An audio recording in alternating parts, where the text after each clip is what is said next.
There are some episodes that I plan carefully. I map them out weeks in advance. I know exactly what I want to say and how I want to say it. And then there are episodes like this one, the kind that just sits in your chest, heavy and quiet, until finally you think, okay, we need to talk about this. Every time there's a news story about a woman who was killed by a partner that she tried to leave, and it happens more often than most people want to think about, I watch the same conversation play out online, in the comments, on the news, around dinner tables. Why didn't she just leave? And every single time I hear that question, I feel something that I can only describe as a very tired fury. Because it's the wrong question. It has always been the wrong question. And the fact that we keep asking it tells me exactly how much we still don't understand about what survivors are actually navigating. So today, I want to answer a different question. Not why didn't she leave, but what was she actually up against? Because I have been that woman, because I sit with these women every day. I hear what they're navigating, and it is so much bigger and so much harder and so much more layered than most people on the outside ever see. This episode is for the survivors who have been asked that question and didn't have the words to answer it. This episode is for the people who love survivors and genuinely don't understand. And this episode is for anyone who has ever felt trapped and been told that the trap was somehow their fault. Let's get into it. Hi, I'm Lisa, and this is the Pattern Breakers Collective, the podcast where we dig into the patterns that shaped us, the ones we survived, and the slow, hard, absolutely worth it work of breaking free. As always, quick note before we start. When I talk about abusive dynamics, I'll use he for the person causing harm. That reflects my own experience and the patterns I work with professionally. But I recognize that abuse exists across all genders and all types of relationships. If your story looks different, everything I'm describing today still applies to you. Now, today is a different kind of episode. We're not going deep into psychology or attachment patterns or the internal experience of healing. We're going somewhere more structural today. We're talking about systems. The legal systems, the financial systems, the social systems, and the cultural narratives that make it so much harder for survivors to get safe than it should be. Because I think one of the cruelest things that we do to survivors is treat their circumstances as personal failures, as if staying is a character flaw rather than a rational response to a genuinely impossible situation. And I am done with that narrative. So let's replace it with the truth.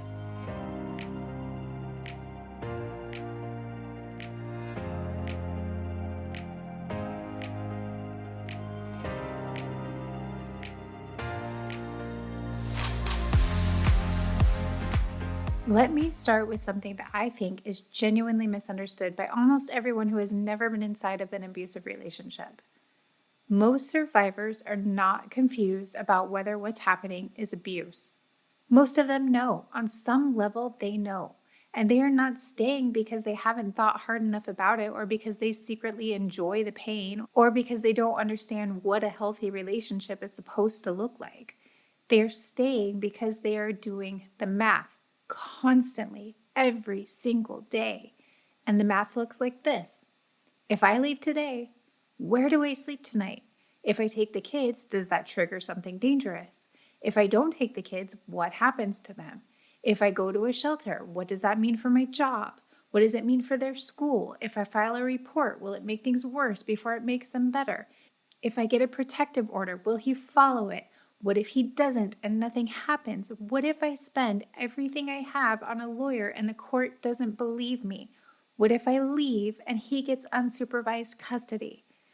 These are not irrational fears.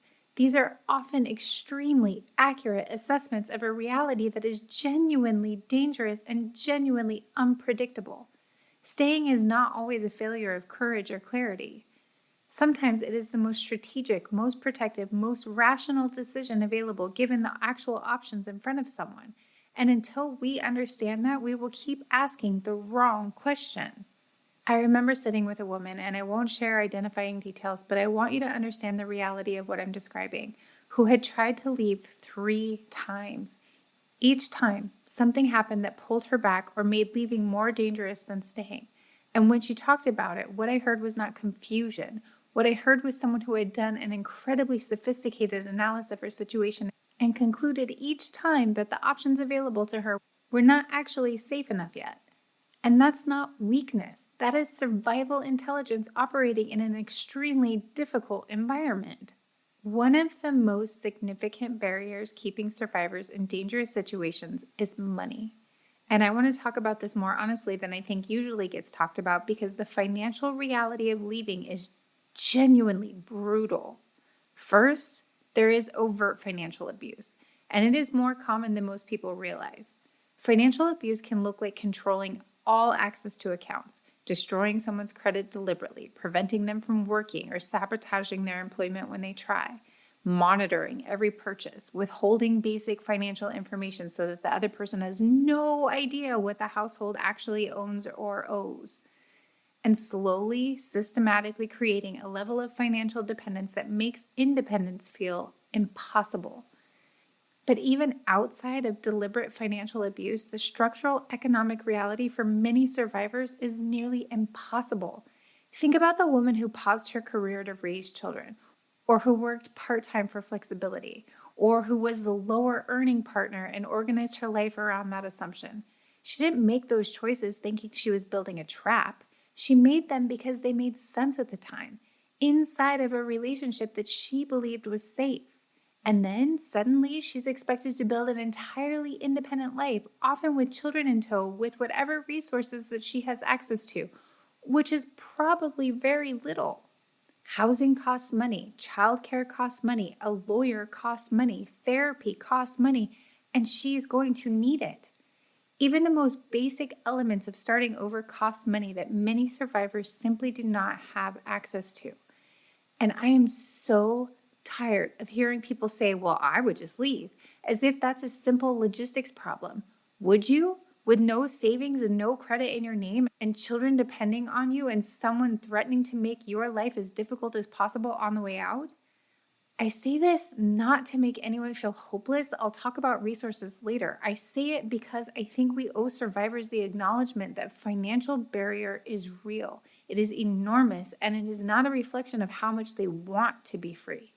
Financial dependence is not a personal failure. In many cases, it was built deliberately, and in all cases, it functions as a cage that has nothing to do whether someone wants to actually leave.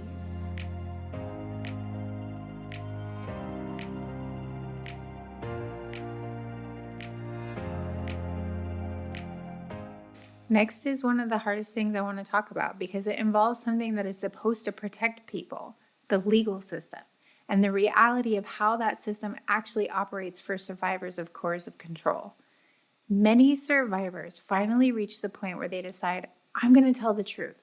I'm going to go to court and I'm going to document what happened, and the truth is going to protect me and my children. And sometimes it does. And I want to be honest about that. Sometimes the system works, but many times the experience is much more complicated. And the gap between what survivors expect and what they actually encounter can be devastating. Here's the core problem. Coercive control, the kind of abuse that operates through fear, manipulation, isolation, and psychological harm, is extremely difficult to prove inside of systems that were built around visible, documented physical evidence. There is rarely a single dramatic incident. The harm accumulates over years of small things that individually seem minor but collectively create a climate of terror. And abusive people are often extraordinarily skilled at presenting differently in public than they are in private. In a courtroom or mediation session or a custody evaluation, they can appear calm, reasonable, thoughtful, even charming. They know how to make the system work for them. Meanwhile, the survivor often appears exactly the way you would expect someone to appear after years of psychological abuse and chronic stress. She probably seems anxious, emotional, inconsistent, and overwhelmed. Her memory may be fragmented because that is literally what trauma does to a memory. Her affect may seem flat or exaggerated depending on the day. She may struggle to stay linear and organized in her account of what happened. And professionals who are not specifically trained in coercive control and trauma often misread all of that. They see a dysregulated woman and a calm man and draw the wrong conclusions. And then there's something that I need to say very clearly because I think survivors need to hear it before they leave. Leaving does not always end the abuse. For many survivors, the abuse simply changes form.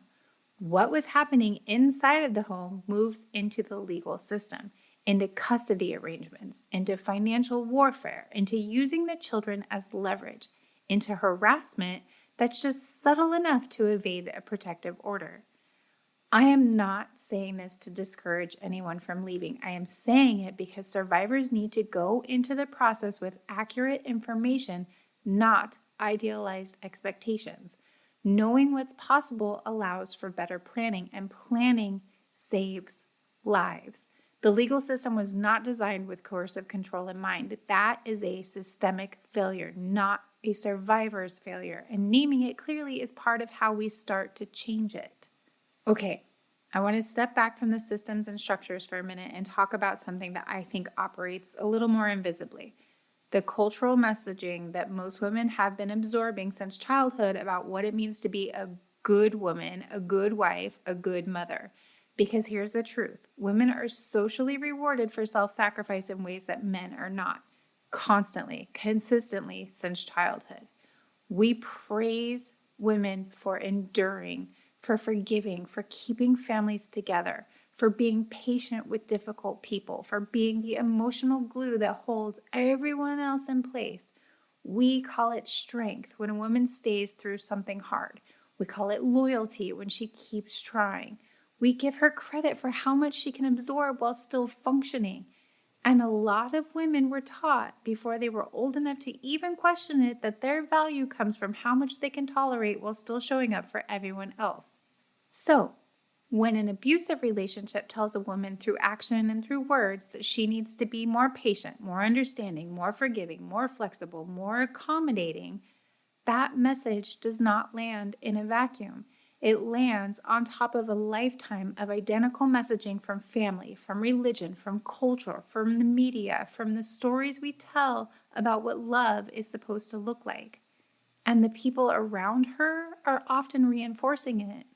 They'll say things like, oh, well, marriage is hard, or no relationship is perfect, or, oh, think about what divorce will do to the kids, or he's trying, you can see that, or, well, at least he provides, or, oh, all men are like that, or you just need to communicate better. And I want to slow down on that last one because I think you need better communication is one of the most dangerous pieces of advice that gets given to women in abusive relationships because it frames the problem as a skill deficit rather than a power imbalance. It implies that if she could just explain herself more clearly or at a better moment or in a less emotional way, things would change. But coercive control is not a communication problem. It is a power and control problem. And no amount of more skillful communication changes the fundamental dynamic of someone who has decided that they are entitled to dominate another person. So, women spend years, sometimes decades, trying to find the right words, the right tone, the right moment, believing that if they could just get it right, something would shift. Meanwhile, their nervous system is deteriorating. Their identity is eroding. Their world is getting smaller. And the cultural chorus around them is still saying, well, have you tried being more patient? And now I want to spend some time on what it's like to actually live in chronic survival mode for months or years. Because I think that when people on the outside look at survivors, they see someone who seems overwhelmed or inconsistent or hard to help. And they just don't understand why. They think, well, if she really wanted to leave, why can't she just pull it together and do it? And I want to explain what is actually happening to a person's body and mind. Chronic stress, the kind that comes from living in an environment where you never feel fully safe, does something very specific to the nervous system. It keeps you in a constant state of low-grade alert. Your body is always scanning, always anticipating, always running a background process that asks, is this safe? Is something about to happen? What do I need to prepare for? And that state is exhausting in a way that sleep doesn't fully fix, because the nervous system doesn't get to fully rest. It stays activated. And over time, that has serious consequences. Your memory becomes fragmented. Concentration becomes difficult. Emotional regulation becomes harder. Not because the person is dramatic or unstable, but because the system that manages emotional regulation is completely overtaxed. Decision-making becomes impaired because the part of the brain that's responsible for long-term planning goes completely offline when you're in survival mode. And then we expect that person, that neurologically depleted, chronically activated, emotionally exhausted person, to make perfect legal decisions, to document everything flawlessly, to communicate clearly and strategically, to financially rebuild, to parent calmly and effectively, to leave in a way that is safe and organized and doesn't trigger anything dangerous, all at once, without enough support, under enormous pressure. That is not a reasonable expectation. And yet, it is what we implicitly demand of survivors constantly. I have sat with women who said, I don't even recognize myself anymore, and I believe them completely because the person that they were before years of this is genuinely different from the person they are inside of it. Not because they are broken, because their entire system adapted to an environment that required constant vigilance to survive. Survival mode is not a character flaw. It is a rational neurological response to chronic threat. And any response to survivors that doesn't account for that is going to miss them entirely.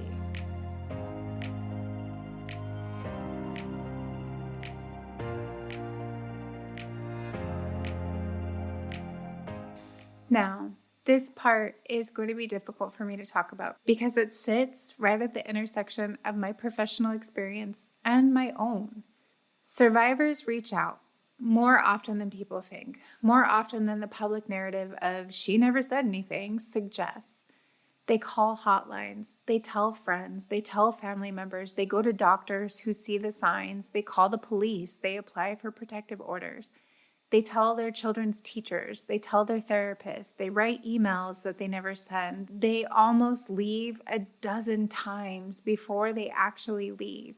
And sometimes, not always, but more often than any of us should be comfortable with, nothing meaningful happens in response. A report gets filed and goes nowhere. A protective order gets issued and then violated. A child discloses abuse and the system doesn't respond with the urgency the situation requires.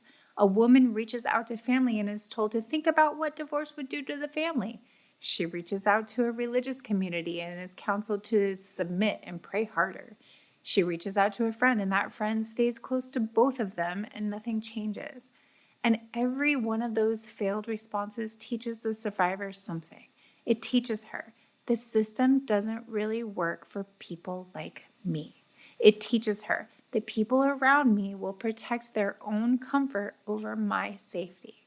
It teaches her if I push too hard, I will lose support and gain nothing. It teaches her slowly and repeatedly, nobody is coming. That kind of learned hopelessness is not irrational. It is a direct response to real experience, and it is one of the most significant reasons survivors stop reaching out even when they desperately need help. I want to say something about that to anyone listening who is not a survivor but who has a survivor in their life. If someone told you something and minimized it, please go back. If someone reached out to you and you responded with, well, have you tried communicating better? Or are you sure it's that bad? Or I can't get involved. Please reconsider. Your response matters more than you know. And a response that centers your comfort over someone's safety has real consequences. Survivors are not failed by abusers alone. They are often failed by everyone around them who decided that the discomfort of intervening was greater than the cost of staying silent. That is something that we all need to sit with. Okay, now I want to shift, not away from the heaviness of everything we've talked about, but towards something actionable. Because I never want women to walk away from these conversations feeling only the weight of what's stacked against them. So let me talk about what's actually available, not as a prescription, not as a list of things survivors are failing to do, as real starting points that don't require leaving tomorrow. The first thing is naming it honestly, not to a court, not even to another person yet necessarily, but to yourself. Stop the minimizing. Stop the, oh, it's not that bad, and then maybe I'm overreacting, or it could be worse. Let yourself call it what it is, at least inside your own mind. The act of internal honesty matters more than it sounds like it should, because clarity interrupts the conditioning. It begins to separate what you actually know from what you've been told to believe. The second thing is documentation. Keep records, dates, times, what was said, what happened, screenshots of messages, financial records if you can access them, a private journal, not on a shared device, not in a shared cloud account. Patterns on paper are much harder to deny than patterns in memory. And if you ever do navigate a legal process, documentation is the difference between being believed and not being believed in many cases. The third thing is connection, even one thread of it. Abuse is most powerful in isolation. It needs secrecy to survive. So even one person who knows the truth of your situation, one therapist who gets it, one friend who doesn't minimize it, one advocate at a local organization breaks the isolation just enough to let some light in. And that matters enormously.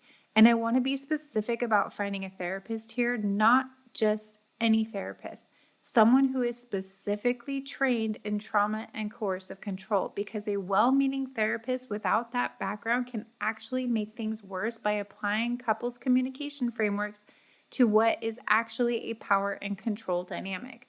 The right therapist will help you understand your own nervous system, rebuild trust, and see the situation clearly enough instead of through the fog of conditioning. The fourth thing is learning about coercive control, learning about financial options, learning about legal resources in your specific state or country, learning about what protective orders actually do and don't do, learning about your rights. Information is power. And the more someone understands their actual options, even if they can't act on them today, the less trapped they feel. Even awareness changes something. It gives the situation a name, and once something has a name, it becomes something that you can understand and eventually navigate rather than just something that happens to you. And finally, preparation. If leaving is not possible right now, preparation is still power. A small amount of cash put aside somewhere that he doesn't know about, a bag with important documents kept somewhere accessible, the phone number of a local advocacy organization saved under a different name, a loose plan for what you would do if you needed to move quickly. None of this requires leaving today. All of it makes leaving safer when the time comes. You do not have to solve your entire future tonight. You just have to do one thing that moves you 1 degree towards safety. That is enough for today.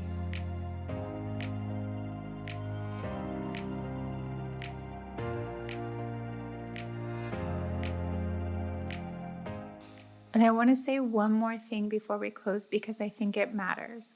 The systemic failures we talked about today, the gaps in legal protection, the financial traps, the cultural messaging that normalizes endurance, the professionals who miss coercive control because they weren't trained to see it, none of those things are inevitable. They are the result of choices, collective choices about what we fund, what we teach, what we require of professionals, what we tolerate in our communities. And those choices can be made differently. When people vote for policies that fund domestic violence services, that matters. When communities take disclosures seriously instead of protecting their own reputation, that matters. When therapists and doctors and lawyers seek out training in coercive control dynamics, that matters.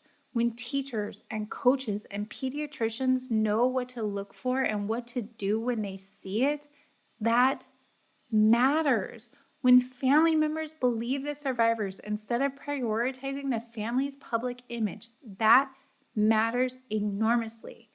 And for the survivors who have healed enough to be in a position to speak, and if and when it feels right and safe, your story matters too. Not because you owe anyone your trauma, but because every conversation that names these dynamics honestly makes it harder for them to keep operating invisibly.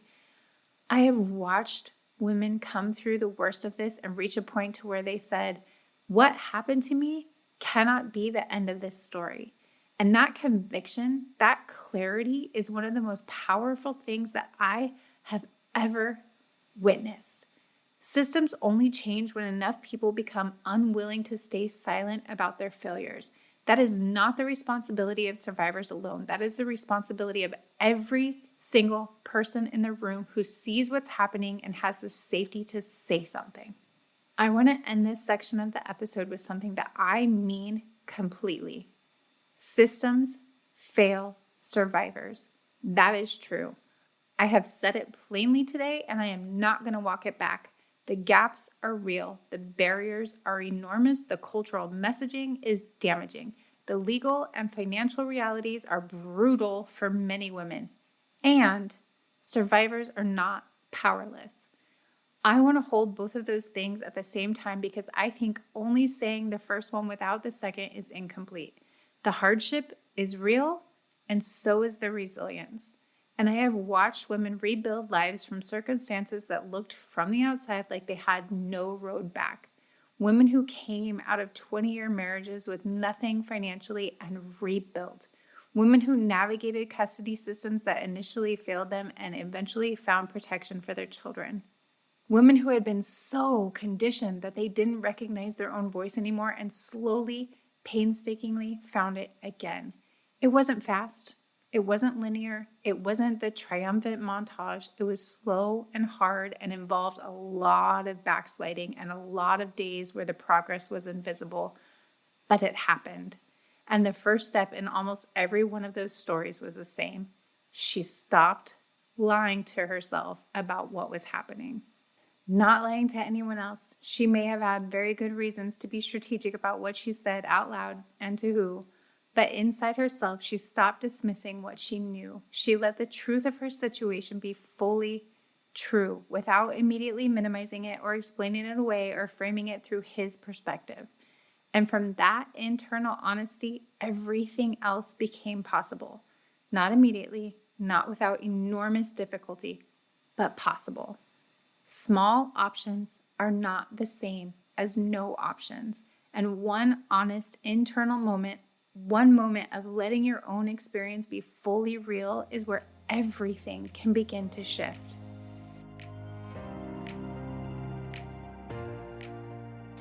If you are listening to this and you feel trapped right now, I want to speak directly to you for a moment. Being trapped does not mean that you are weak. Being trapped does not mean that you failed to see clearly enough or try hard enough or want it badly enough. It may mean that you are navigating something that is genuinely, structurally, practically difficult, and you are doing that without enough support, and you are still here. That is not nothing. That is something. You do not have to have a plan for your entire future right now. You do not have to be ready. You do not have to know what the next step is. You just have to be willing to let your own experience be real, to stop dismissing what you know, and from there, one small step at a time, things can start to shift. If you are in immediate danger, please reach out to your local organization or to the National Domestic Violence Hotline at 1-800-799-7233 or chat at thehotline.org. They are available 24 hours a day, 7 days a week. They help with safety planning. You do not have to be ready to leave to call. You just have to be ready to get information. If your internet use may be monitored, please use a private browser window before visiting any resources. Your safety always comes first. And for everyone listening, whether you're in this yourself or you love someone who is, or you're somewhere on the other side of it, please share this episode, not just with the people already in this community, with someone who doesn't have words yet for what they're living, with someone who is still in the middle of it and feeling alone, with someone who needs to hear that the reason she stayed had nothing to do with weakness and everything to do with reality. And if the podcast has helped you, leaving a review wherever you listen genuinely helps more survivors find this space. It costs 60 seconds and it matters more than I can say. Until next time, keep breaking every pattern that taught you that survival mattered more than freedom.